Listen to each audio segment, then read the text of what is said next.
আপনি কি জানেন সুরাত শহরের বুকে লুকিয়ে আছে প্রায় 400 বছরের পুরনো এক ইউরোপীয় ইতিহাস।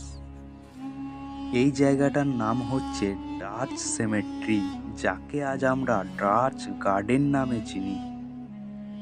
17 শতকে ডাচ ইস্ট ইন্ডিয়া কোম্পানি ব্যবসার জন্য এই সুরাতে আসে। এখানেই সমাধিস্থ করা হয় তাদের অফিসার ও বণিকদের। এই বিশাল সমাধিগুলো তৈরি হয়েছে ইউরোপীয় ও ভারতীয় স্থাপত্য শৈলীর মিলনে।